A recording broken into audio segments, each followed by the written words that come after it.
इनकलाब की जब बात होगी तो शहीदों की कतार में राम प्रसाद बिस्मिल जी का नाम बड़े ही अदब के साथ लिया जाएगा।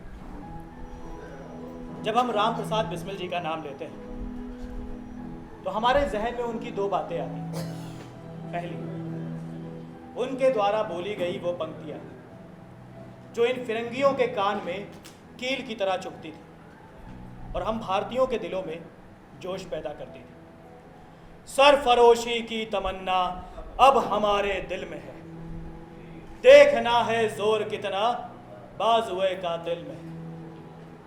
वक्त आने दे बता देंगे तुझे आसमां, हम अभी से क्या बताएं क्या हमारे दिल में है।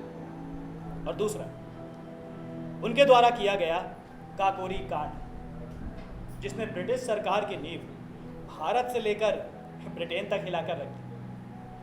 गंगा जमनी तहजीब रखने वाले इस क्रांतिकारी का जन्म 11 जून 1897 को उत्तर प्रदेश के शाहजहांपुर में हुआ।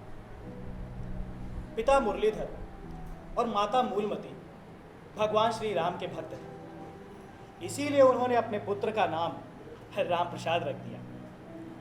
राम प्रसाद जी को बचपन से ही लिखने का भी बड़ा शौक था और युवावस्था में उन्होंने जो भी किताबें लिखी उसे उन्होंने बेचा और उससे जो भी धन आया उसका प्रयोग इन्होंने इन फिरंगियों के खिलाफ बंदूकें और बम खरीदने में किया। और अब वो दौर नजदीक आ चुका था जब आज़ादी की कोशिशें अब जोर पकड़ने लगी थी। और इसी बीच पंडित जी की मुलाकात स्वामी सोमदेव से।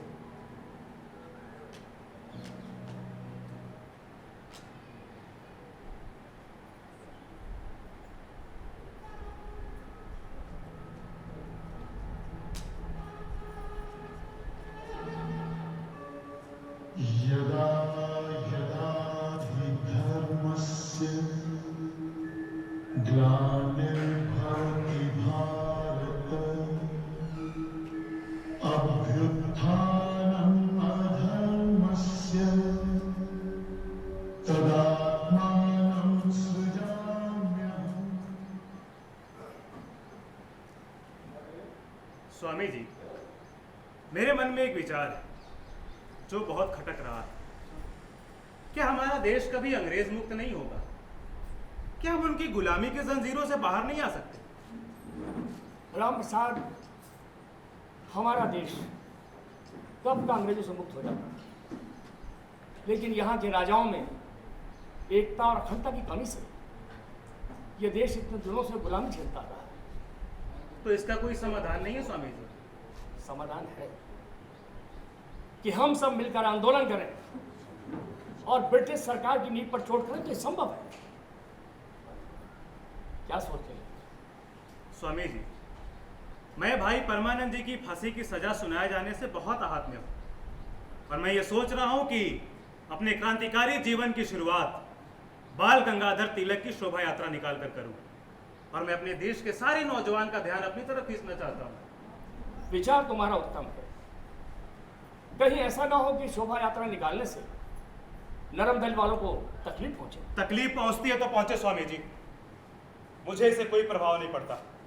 अगर आज हम लोग इन अंग्रेजों की गुलामी की जंजीरों में जकड़े हुए हैं तो इसका कहीं ना कहीं उत्तरदायी हमारे देश के नेताओं की उदारवादी नीतियां हैं। तुम्हारा इस बिंदु पर क्या विचार है? स्वामी जी, जब तक इन फिरंगियों को इन्हीं की भाषा में जवाब नहीं दिया जाएगा तब तक ये लोग हमारे ऊपर ऐसे जुल्म और सितम ढाते रहेंगे। राम प्रसाद, हर सिक्के के दो पहलू होते हैं। अगर तुम एक पहलू पर विचार करके आगे बढ़ोगे तो असफल हो सकते हो। इसलिए हर इंसान को दोनों पहलुओं पर विचार कर कर आगे बढ़ना चाहिए। और हाँ, एक बात और, अगर तुम क्रांतिकारी जीवन अपना लोगे तो पीछे मुड़ के मत देखना, नहीं तो देश की जनता का क्रांतिकारियों पर से विश्वास उठ जाएगा। मैंने सोच लिया स्वामी जी कि जब तक आखिरी सांस रहे कि मैं देश के लिए लड़ता रहूंगा। तुम्हारा विचार उत्तम है, लेकिन एक बात याद रखना, जो भी कदम उठाना सोच समझ के उठाना। सरफरोशी की तमन्ना अब हमारे दिल में है, देखना है जोर कितना बाजुए कातिल में है। परित्राणाय साधूनां विनाशाय आयुष्मान भव। दुष्कृतां धर्म संस्थापनार्थाय संभवामि युगे युगे।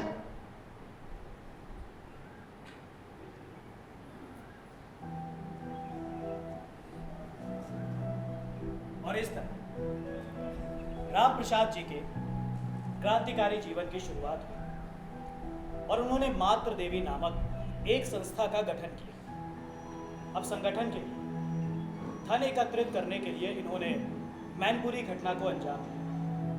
अब पुलिस के पीछे पड़ने से बचते हुए उन्होंने कुछ वक्त के लिए अपनी बाहरी सारी क्रांतिकारी गतिविधियों पर विराम लगा दिया। अच्छा, इसी बीच अशफाक उल्लाह खां बीमार हो गए। उनकी बीमारी दिन ब दिन बढ़ती ही जा रही थी और वो बस राम राम राम नाम का रट लगाए हुए। राम राम राम मित्र, फिरंगियों को जमीन में दफनाने वाले यूं बीमार अच्छे नहीं लगते। तुम बिल्कुल चिंता मत करो, हमने राम प्रसाद जी को संदेश भेज दिया है, वो भी आते ही होंगे। है जान हथेली पर एकदम दबा देंगे, तलवार उठाओ तुम, हम सिर को झुका देंगे। चलवाओ गन मशीनें, हम सीना अड़ा देंगे। खून से ही हम शहीदों की फौज बना देंगे। मित्र,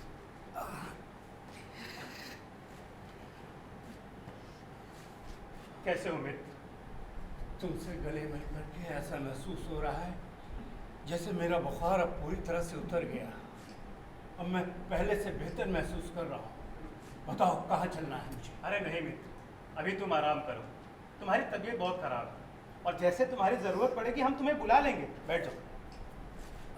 अगर हम क्रांतिकारी आराम ही करने लगे तो ये देश कैसे आज़ाद होगा? अशफाक, तुम्हारा देश के प्रति प्रेम और आत्मसमर्पण को देखकर मैं बहुत खुश हूँ। और मैं ये सोच रहा हूँ कि अगर हमारे देश के सारे नौजवान के अंदर अपने देश के लिए इस तरह का प्रेम और आत्मसमर्पण जिस दिन आ गया, उस दिन इन अंग्रेजों को हमारे देश से भागना होगा। जरूर। लेकिन हमारे देश के नौजवान कुछ नेताओं के बहकावे में आकर स्वतंत्रता संग्राम में भाग लेने से अपना विचार बदल रहे हैं। ठीक कहते हो मुरारी, बिल्कुल ठीक कहते हो। मुझे तो शर्म आती है ऐसे चंद नेताओं पर जो देश के नौजवानों को हिंदू मुस्लिम का पाठ पढ़ाकर उन्हें स्वतंत्रता संग्राम में भाग लेने से रोकते हैं। मेरा अपना मानना है कि अगर देश हिंदू राष्ट्र बन भी गया तो ये ब्रिटिश हुकूमत से बेहतर होगा। धीरज रखो मित्र, अब वो दिन दूर नहीं जब हम खुली हवा में सांस लेंगे। खैर मित्र, दिल्ली से एक पत्र आया है, उसका मुझे जवाब भी देना है। जरूर। मैं चलता हूँ। और हाँ मित्र, ये हमें याद रखना है कि इस आजादी के आग को अपने अंदर ऐसे ही जलाए रखना है। ये आग अब कभी नहीं बुझेगी। कसली है कमर अब तो कुछ करके दिखाएंगे, आजाद ही हो लेंगे या सर ही कटा देंगे। चलता हूं मित्र, ख्याल रखना। अपना ख्याल रखें। चलिए अशफाक जी, आपकी दवा का वक्त हो गया है और एक पत्र आपके लिए भी आया हुआ है, शायद वो आजाद जी का।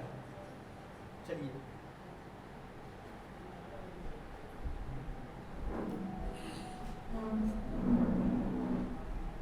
सन 1925 में द रेवोल्यूशनरी नाम से एक घोषणा पत्र प्रकाशित हुआ।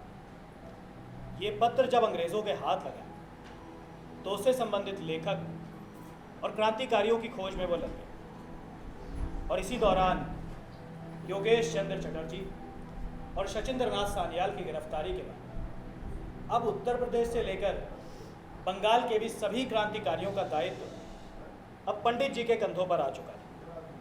अब संगठन के लिए धन की ज़रूरत थी, तो बिस्मिल जी ने भी विचार बना लिया कि अब सरकारी खजाना लूटने से ही काम चल सकता है। इसीलिए इस काकोरी कांड की मीटिंग बिस्मिल जी के घर पर ही रखी गई और वो दिन था 7 अगस्त 1925।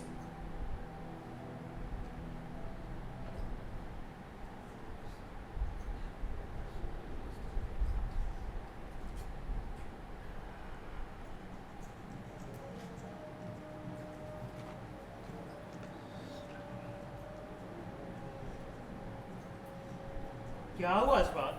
बहुत परेशान दिखाई दे रहे हो। बिस्मिल में इस योजना के विषय में सोच रहा हूँ। अगर कहीं हम लोग इस योजना आजाद जी आ रहे हैं। हाँ, आजाद जी, बैठने का समय नहीं है। ये बताओ प्लानिंग क्या है? नक्शे के मुताबिक हमारी सारी प्लानिंग हो चुकी है। बस हमें अपना काम बांटना है। आपको कुछ कहना है? देखिए, हमारे कुछ क्रांतिकारी भाइयों की गिरफ्तारी की वजह से हमारी कमर टूट गई और देश में अलग अलग जगहों से क्रांतिकारी संगठन हमसे धन की मांग कर रहे हैं। यदि धन की पूर्ति ना की गई तो आज़ादी की लहर ठंडी पड़ सकती है और हम सब लोगों की मेहनत बेकार चली जाएगी। लेकिन हम लोग डकैतियां तो कर रहे हैं अरे ना। क्या मिला इस डकैती से? नामात्र का धन और ऊपर से 2 निर्दोष लोग मारे गए बोलक। तो फिर आगे का क्या विचार है? आगे का विचार ये है कि हमें सरकारी खजाना लूटना है। मतलब हम समझे नहीं। ट्रेन डकैती ट्रेन डकैती मतलब पूरी ट्रेन? नहीं, ट्रेन में गार्ड के पास रखा सरकारी खजाना, उसे हम लूटेंगे। लेकिन बिस्मिल ये तो गलत होगा। क्या गलत होगा अशफाक? वो लोग हमारे देश को लूटकर ब्रिटेन की तिजोरी भर रहे हैं तो ये गलत नहीं। हम अपने ही देश के धन का उपयोग अपने ही देश को उन काफिरों से आजाद कराएं तो ये गलत है? चंद्रशेखर, हमारी नीतियां अलग हैं। इस ट्रेन डकैती से हम ब्रिटिश हुकूमत को चुनौती तो अवश्य देंगे, लेकिन यहीं से हमारे दल का अंत भी प्रारंभ हो जाएगा, क्योंकि अभी हमारा दल पूरी तरह से सुसंगठित और दृढ़ नहीं है। इसलिए मेरा अपना ये मानना है कि ब्रिटिश हुकूमत से इस वक्त सीधा मोर्चा लेना उचित नहीं। अगर हम नीतियों पे चलते रहे ना दोस्त, तो हम कभी आजाद नहीं हो पाएंगे। अरे उनकी गुलामी की जंजीरों में हम ऐसे ही जकड़े रह जाएंगे। लेकिन इसके लिए तो हमें 30 या 40 लोगों की आवश्यकता पड़ेगी। नहीं। तो फिर योजना क्या है? कल यानी 8 अगस्त को सहारनपुर लखनऊ पैसेंजर ट्रेन में गार्ड के पास रखा सरकारी खजाना लूटेंगे। उसके लिए मैं, अशफाक, रोशन और लाहड़ी काकोरी रेलवे स्टेशन से ट्रेन के दूसरे दर्जे में बैठेंगे और जैसे ही ट्रेन नियत जगह पे पहुंचेगी हम जंजीर खींच देंगे। मैं और बाकी साथी पास के जंगल में बैठे रहेंगे और जैसे ही गाड़ी नियत जगह पे रुकेगी हम साथियों के साथ धावा बोल देंगे। लेकिन इस काम के लिए तो हमें बंदूक और गोला बारूद भी चाहिए। उसकी व्यवस्था हो गई। आप लोग चिंता ना करें। तो सभी सहमत हैं ना मेरे इस प्लान से? सहमत हैं। सहमत है। सहमत हैं। तो ठीक है, मिलते हैं कल रात 8 बजे काकोरी रेलवे स्टेशन। इंकलाब जिंदाबाद। आजाद जी, चलिए हम लोग अपना काम बांट लेते हैं कि हमें क्या क्या करना है। लेकिन एक बात का ख्याल हमें रखना है, ब्रिटिश हुकूमत को इस बारे में कानो कान खबर नहीं होनी चाहिए। चलिए जल्दी चलते हैं।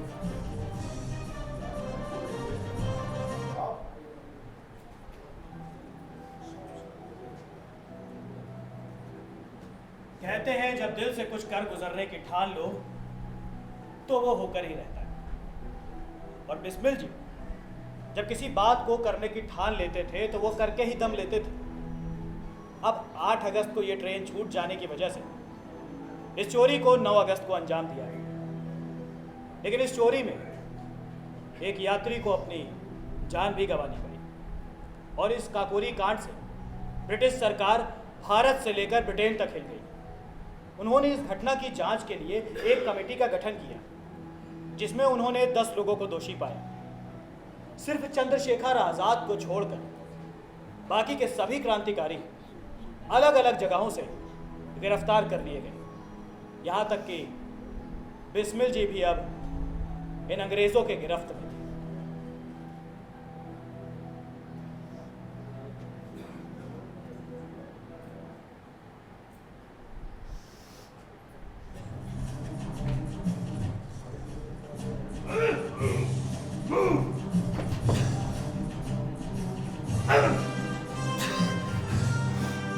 पंडित, जो भोज रहा हो उसे बता दे, नहीं तो मर जाएगा।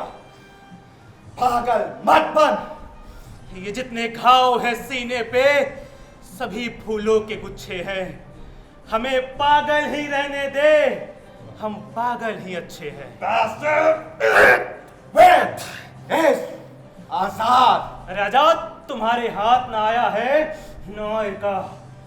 तुम्हारी फूकों से वो चिराग बुझाया ना जाएगा। अरे तुम फिरंगियों को आजाद कभी नहीं मिलेगा, मगर हम लेकर रहेंगे तुमसे आजादी। तुम अंग्रेजों को हमारे देश से भागना होगा। ब्लडी इंडियन, तुम्हारे आजाद होने का सपना कभी पूरा नहीं होगा। बंद आंखों से सपने वो देखते हैं जो कुछ करते नहीं।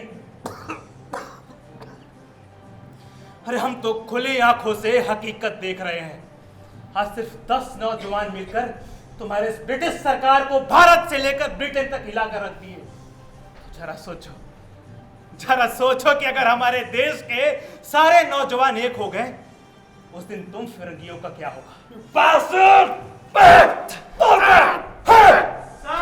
बाकी लोगों के ठिकाने का पता भी चल चुका है। इनकलाब जिंदाबाद! इनकलाब जिंदाबाद! इनकलाब जिंदाबाद! I will show you your path to freedom. इनकलाब जिंदाबाद! इनकलाब जिंदाबाद!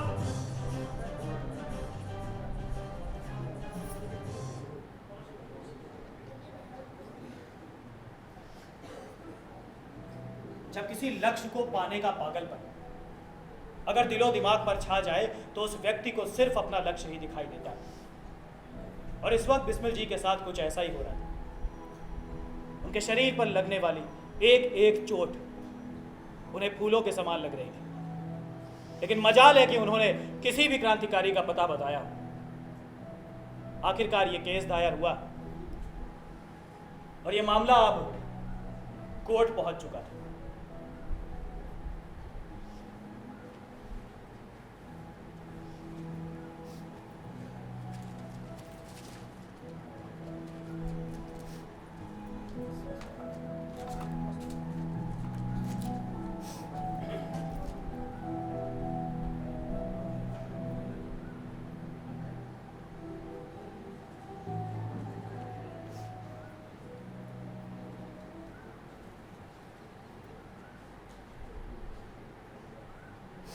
काकोरी कांड के सभी अभियुक्त अदालत में हाजिर हो।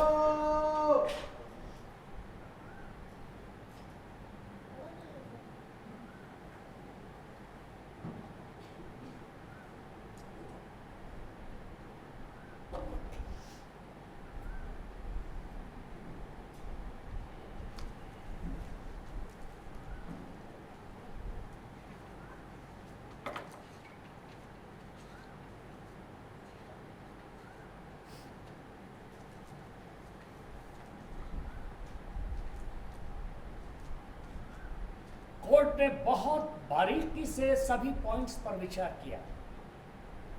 ये कोई साधारण डकैती नहीं, बल्कि ब्रिटिश साम्राज्य को उखाड़ फेंकने की सोची समझी साजिश है। हालांकि इसमें कोई भी अभियुक्त अपने व्यक्तिगत लाभ के लिए सम्मिलित नहीं हुआ, फिर भी कोर्ट के द्वारा जो सजा दी गई है वो सोच समझ के दी गई है। इसमें किसी प्रकार की छूट देना पॉसिबल नहीं है। सरकार की तरफ से मिस्टर जगत राम मुल्ला अपना पक्ष रखेंगे।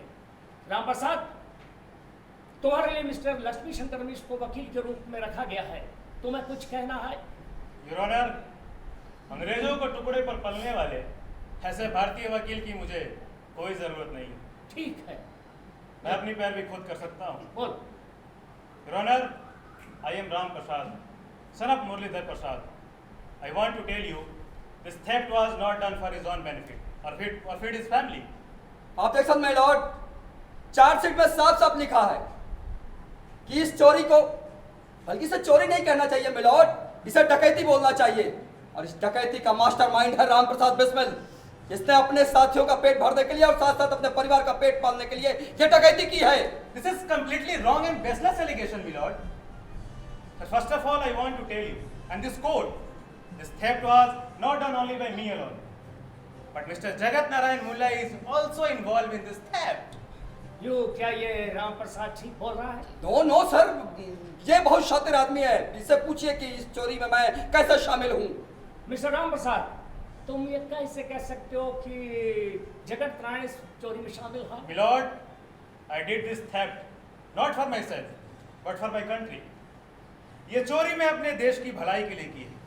और अगर जगत नारायण मुल्ला भी इसी भारत देश के निवासी हैं, तो इस तरीके से ये भी इस चोरी में शामिल हुए। देखा मिलॉर्ड, मैं आपसे कह रहा था कि ये बहुत शातिर आदमी है, इसे कड़ी से कड़ी सजा मिलनी चाहिए milord. Mister Ram Prasad, from which university you have taken degree of law? Milord, अपनी भारत माँ को आजाद कराने के लिए किसी डिग्री की जरूरत नहीं पड़ती। ठीक है, आज के बाद तुम अपने केस की पैरवी खुद नहीं करोगे। The court is adjourned.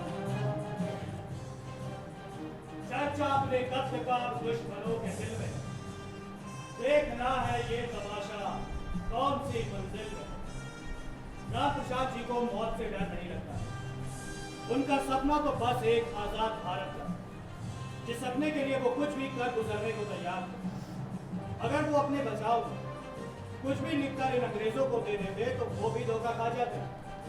ये स्वयं राम प्रसाद जी ने लिखा है या किसी जानकार से लिखवाया है, और इसी तरह 18 महीनों तक तिराह चलती है।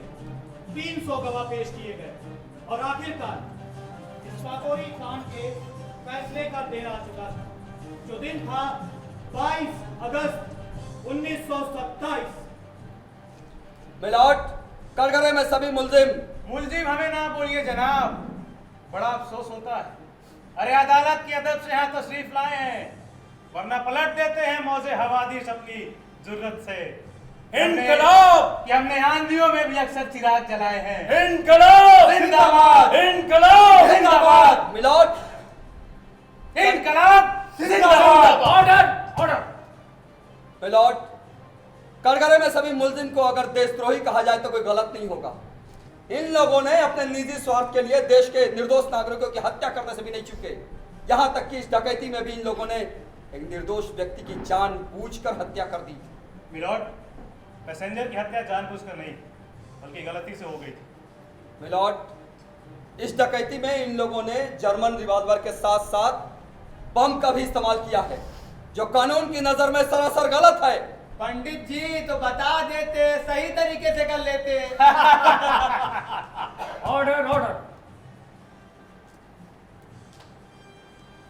तमाम गवाहों और सबूतों के मद्देनजर रखते हुए अदालत इस नतीजे पर पहुंची कि 9 अगस्त 1925 को काकोरी कांड, जिसमें सरकारी खजाने लूटने के दौरान एक निर्दोष व्यक्ति की जान चली गई थी, इस कांड के मुख्य अभियुक्त राम प्रसाद बिस्मिल, अशफाकुल्ला खान और राजेंद्र लहड़े को आईपीसी की दवा 121A, 120B के अंतर्गत आजीवन कारावास एंड 302 और 316 के अंतर्गत फांसी की सजा बरकरार रखती है, और ठाकुर रोशन सिंह को 10 साल की कैद और फांसी की सजा सुनाती है। The court is adjourned.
बेटा राम, क्या सोच रहा है तू?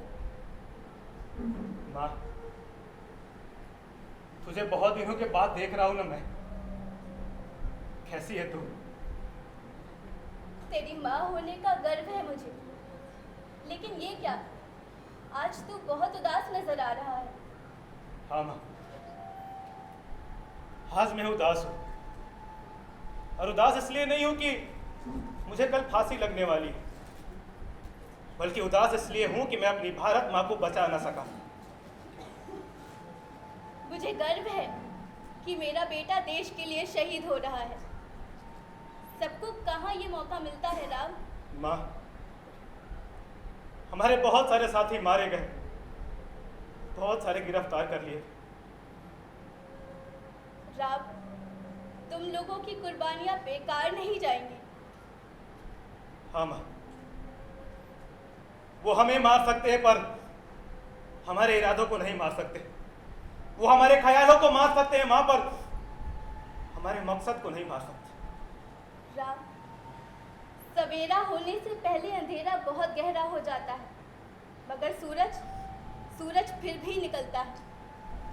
माँ, हमें अपने भारत माँ को बचाने के लिए दोबारा आना होगा, दोबारा आना होगा माँ।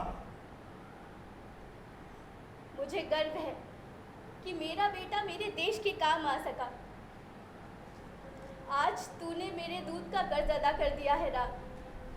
मैं क्या, इस देश की हर माँ यही चाहेगी कि उसकी कोख से तेरे जैसा बेटा ही जन्म ले। माँ, मैं भी यही चाहता हूँ माँ कि तुम्हें अगले जन्म में वो सारी खुशियां दूं जो इस जन्म में ना दे सका। राम, ये हमारी आखिरी मुलाकात है। आज के बाद मैं तुझे कभी नहीं देख पाऊंगी। मरना तो सबको ही है एक ना एक दिन, लेकिन मौत ऐसी होनी चाहिए जो बरसों तक याद रखी जाए। रेलवे का वक्त खत्म हो गया। राम, एक आखिरी बार, जाने से पहले एक आखिरी बार मैं तेरे मुंह से इनकलाब जिंदाबाद सुनना चाहती हूँ। इनकलाब जिंदाबाद, इनकलाब जिंदाबाद, इनकलाब जिंदाबाद।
हमें गम ये नहीं कि हमें फांसी लगने वाली है, बल्कि खुशी इस बात की है कि आने वाली पीढ़ी हमारे इस बलिदान को याद रखेगी।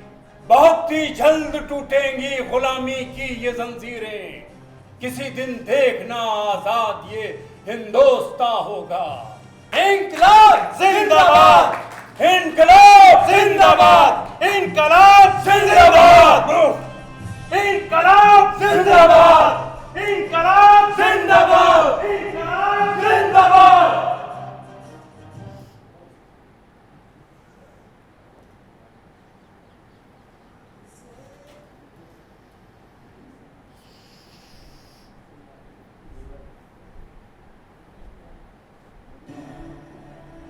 वतन की